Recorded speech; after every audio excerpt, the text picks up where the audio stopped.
ಓಂ ಆನಂದಮಯೋಭ್ಯಾಸಾತ್ ಓಂ.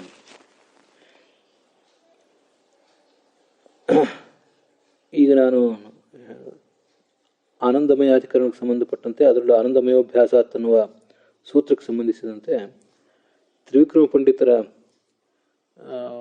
ಮಾತಿನಲ್ಲಿರುವುದನ್ನು ನೋಡೋರಿದ್ದೇವೆ. ಅಲ್ಲಿ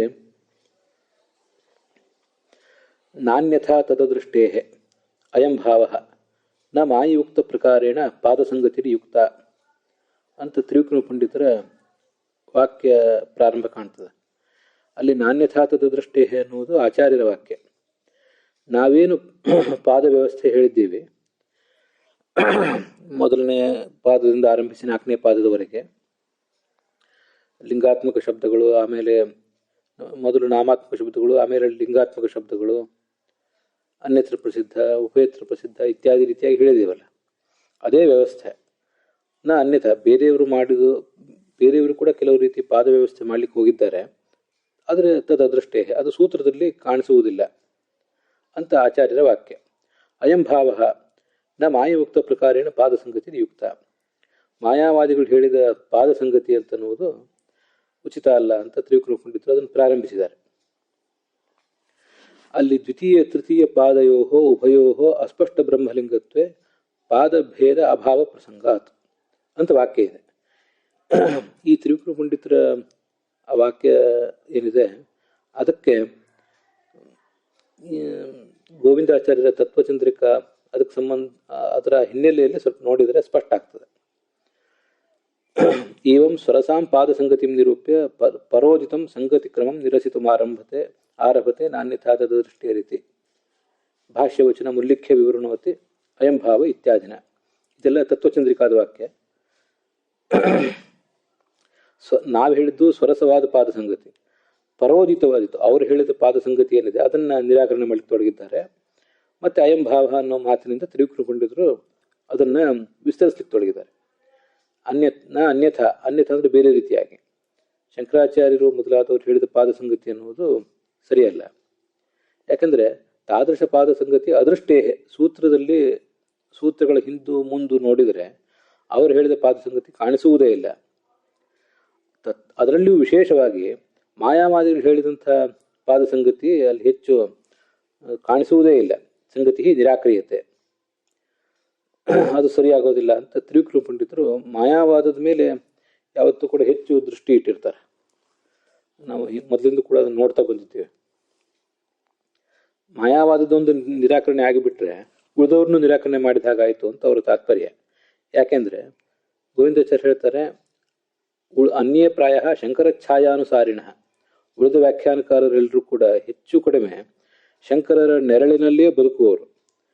ಆದ್ದರಿಂದ ಶಂಕರಾಚಾರ್ಯರ ವಾದ ಸರಣಿಯನ್ನು ನಿರಾಕರಣೆ ಮಾಡಿದರೆ ಸರ್ವೇಪಿ ನಿರಸ್ತಾಹ ಇತಿ ಟೀಕಾಕಾರರಾದ ತ್ರಿವಿಕ್ರಮ ಪಂಡಿತರ ಅಭಿಪ್ರಾಯ. ಆಯಿತು, ಶಂಕರಾಚಾರ್ಯ ಏನು ಹೇಳಿದ್ದಾರೆ ಮುಂದೆ.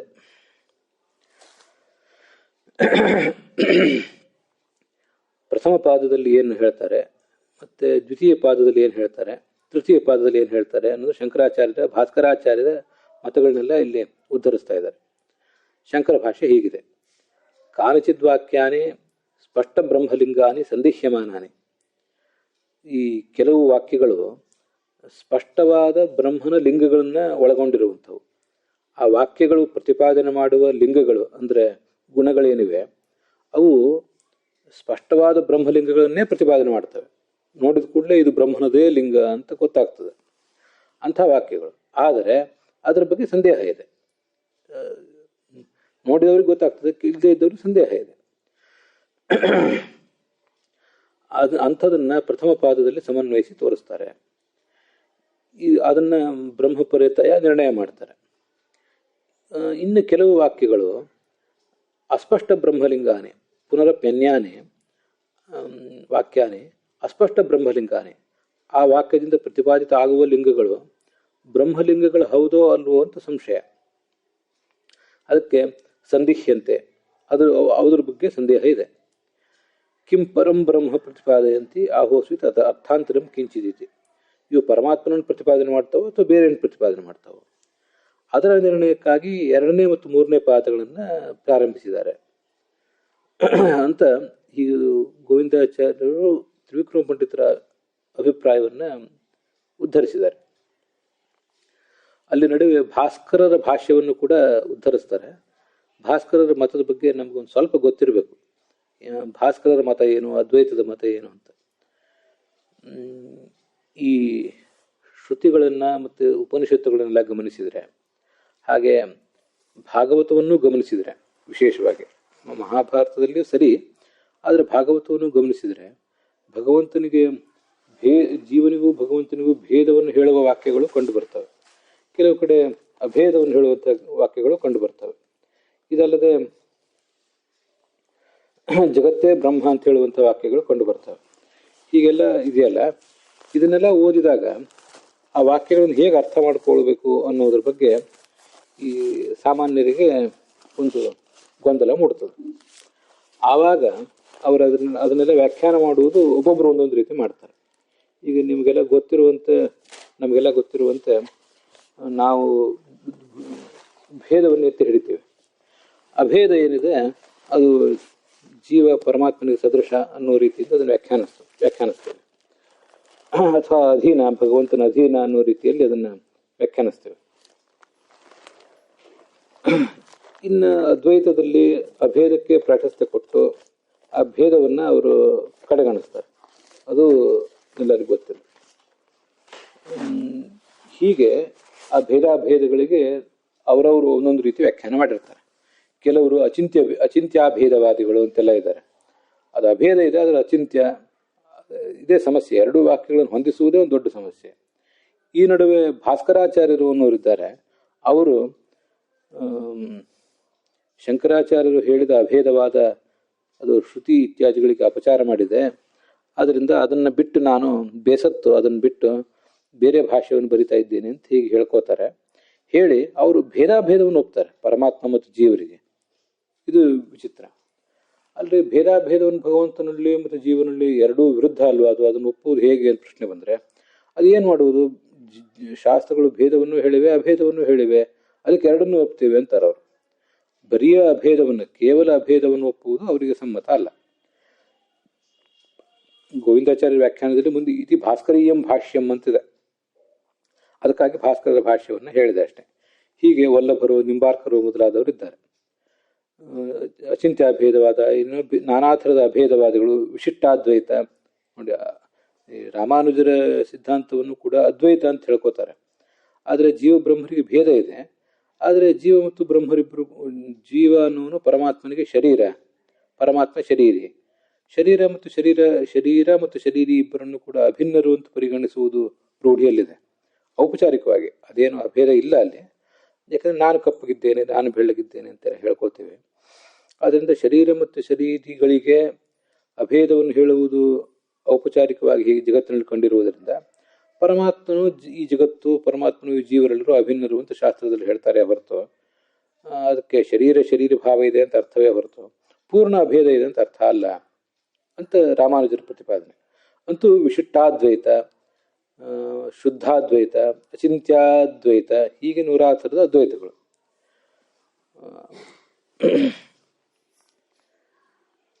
ಶ್ರುತಿ ಲಿಂಗ ವಾಕ್ಯ ಪ್ರಕರಣ ಸ್ಥಾನ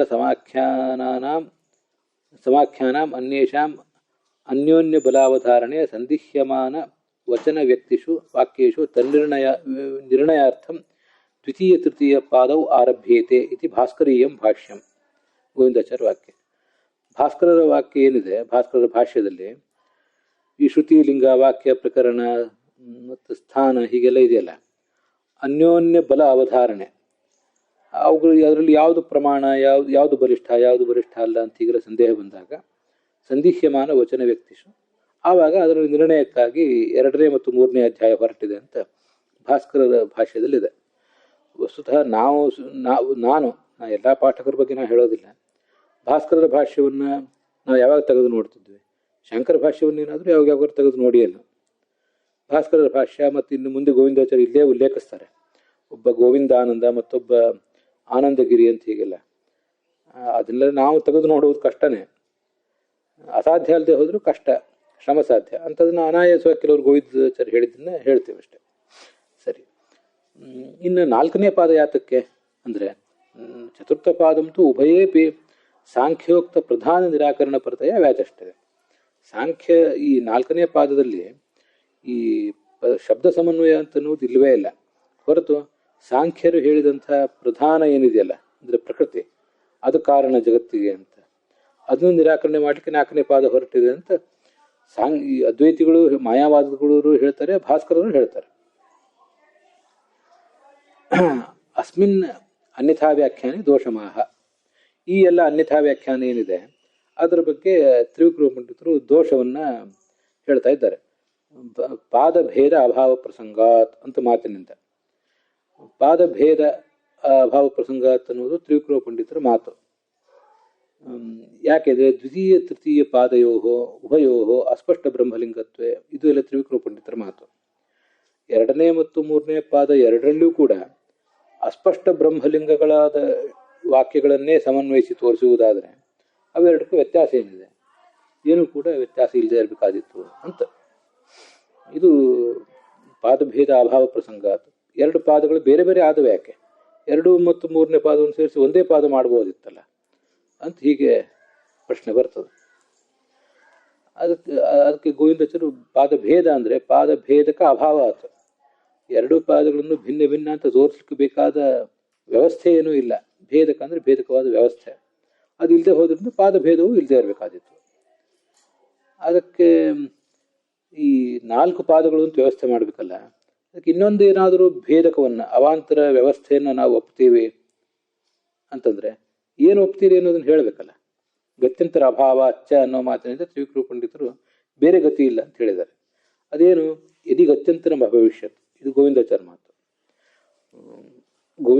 ಈ ಒಂದು ವೇಳೆ ಬೇರೆ ಏನಾದರೂ ವ್ಯವಸ್ಥೆ ಇದ್ದಿದ್ದರೆ ಆಗ ಮಾಯಾವಾದ ಭಾಷ್ಯದಲ್ಲಿ ಅದನ್ನ ಅವ್ರು ಹೇಳ್ತಿದ್ರಲ್ಲ, ಶಂಕರಾಚಾರ್ಯರು ಭಾಷ್ಯದಲ್ಲೇ ಹೇಳ್ತಿದ್ರು, ನಚೋವಾಚ ಹೇಳಲಿಲ್ಲ. ಆದ್ದರಿಂದ ಏನೂ ಭೇದಕ ವ್ಯವಸ್ಥೆ ಇಲ್ಲ ಅಂತ ಗೊತ್ತಾಗ್ತದೆ ಅಂತ ಅದರ ತಾತ್ಪರ್ಯ. ವಿಶಿಷ್ಟಾದ್ವೈತಿಗಳು ಪೂರ್ಣ ಭೇದವನ್ನೇ ಒಪ್ತಾರೆ. ನಾವು ಹೇಗೆ ಪಂಚಭೇದಗಳನ್ನು ಒಪ್ತೇವೆ ಹಾಗೆ ಪಂಚಭೇದಗಳನ್ನು ವಿಶಿಷ್ಟಾದ್ವೈತಿಗಳು ಒಪ್ಪುತ್ತಾರೆ ಅನ್ನೋದನ್ನು ಅನೇಕ ವಿಶಿಷ್ಟಾದ್ವೈತದ ವಿದ್ವಾಂಸರ ಮುಖದಿಂದಲೇ ನಾನು ಕೇಳಿದ್ದೇನೆ.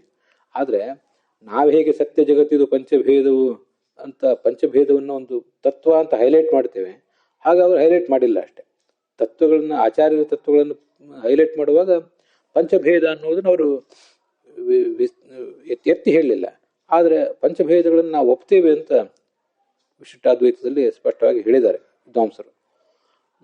ಅದು ನಮಗೂ ಅವ್ರಿಗೂ ವ್ಯತ್ಯಾಸ ಕೇವಲ ತಾರತಮ್ಯ, ನಿತ್ಯ ಮುಕ್ತರಾದವರು ಯಾರು ಅನ್ನೋದ್ರ ಬಗ್ಗೆ ಮಾತ್ರ.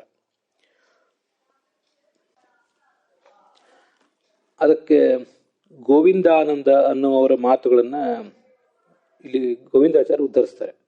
ಆ ಗೋವಿಂದಾನಂದ ಅನ್ನುವರು ಬ್ರಹ್ಮಸೂತ್ರ ಭಾಷ್ಯದ, ಶಾಂಕರ ಭಾಷ್ಯ ಬ್ರಹ್ಮಸೂತ್ರ ಭಾಷ್ಯ ಏನಿದೆ ಅದಕ್ಕೆ ಟೀಕೆ ಬರೆದವರು ಅಥವಾ ಟಿಪ್ಪಣಿ ಬರೆದವರು ಮುಂದೆ ಅವ್ರದ್ದೇನಂತ ನನಗೂ ಗೊತ್ತಿಲ್ಲ, ತೆಗೆದು ನೋಡಿದ್ರೆ ಗೊತ್ತಾದಿತ್ತು. ಗೋವಿಂದಾಚಾರ್ಯ ಟಿಪ್ಪಣಿ ನೋಡ್ತಿರೋದ್ರಿಂದ ಅದನ್ನು ಸುಮ್ಮನೆ ಹೇಳಿದೆ ಅಷ್ಟೆ. ಎಲ್ಲವನ್ನೂ ಮೂಲಕಾರರು, ಭಾಷ್ಯಕಾರರು ಹೇಳಿರೋದಿಲ್ಲ, ವ್ಯಾಖ್ಯಾನಗಳಿಂದ ವಿಶೇಷ ಸಂಗತಿಗಳನ್ನು ತಿಳ್ಕೋಬೇಕಾಗ್ತದೆ. ಗೋವಿಂದಾನಂದ ಅನ್ನುವರು ಹೇಳ್ತಾರೆ, ಅಸ್ಪಷ್ಟ ಬ್ರಹ್ಮಲಿಂಗ ವಾಕ್ಯಗಳನ್ನು ಸಮನ್ವಯ ಮಾಡಲಿಕ್ಕಾಗಿ ಎರಡು ಪಾದಗಳಿವೆ. ಎರಡನೇ ಮತ್ತು ಮೂರನೇ ಪಾದ. ಆ ಎರಡನೇ ಮತ್ತು ಮೂರನೇ ಪಾದದಲ್ಲಿ ಹಾಗಾದರೆ ವ್ಯತ್ಯಾಸ ಯಾಕೆ?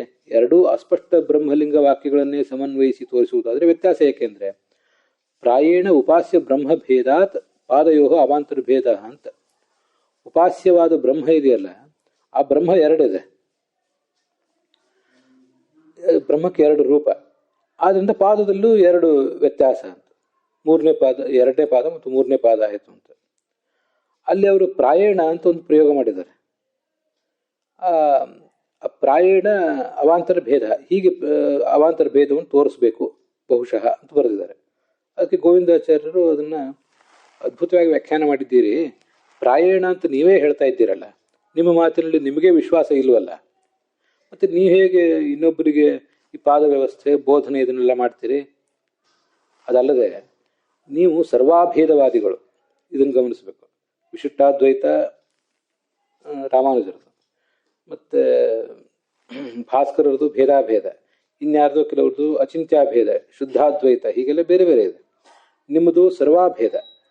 ಸರ್ವಾಭೇದವಾದಿಗಳಾದಂಥ ನಿಮ್ಮಲ್ಲಿ ಇದ್ಯಾವುದಿದು ಕೋಯಂ ಅಪೂರ್ವ ಬ್ರಹ್ಮಭೇದೋ ನಾಮ, ಬ್ರಹ್ಮಭೇದ ಅನ್ನೋದು ಎಲ್ಲಿಂದ ಬಂತ್ರಿ ಇದು, ಅದನ್ನು ಹೇಗೆ ನೀವು ಪ್ರತಿಪಾದನೆ ಮಾಡ್ತೀರಿ ಅಂತ ಗೋವಿಂದಾಚಾರ್ಯರು ಅದನ್ನು ಹೇಳಿದ್ದಾರೆ.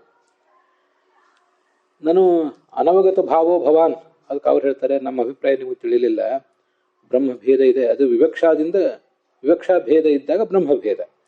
ತಥಾ ಹಿ ಆನಂದಗಿರಿ ಅಂತ ಮತ್ತೊಬ್ರು ಪ್ರಾಯ ಟಿಪ್ಪಣಿಕಾರರು ಅಂತ ಕಾಣಿಸ್ತದೆ. ಬ್ರಹ್ಮಸೂತ್ರ ಭಾಷ್ಯ, ಅದಕ್ಕೆ ಟೀಕೆ ಮೇಲೆ ಟಿಪ್ಪಣಿನೋ ಏನೋ, ನಮಗೆ ಆ ಪರಂಪರೆ ಗೊತ್ತಿಲ್ಲ, ಅದರಿಂದ ಸ್ಪಷ್ಟವಾಗಿ ನಾವು ಹೇಳೋದು ಕಷ್ಟ.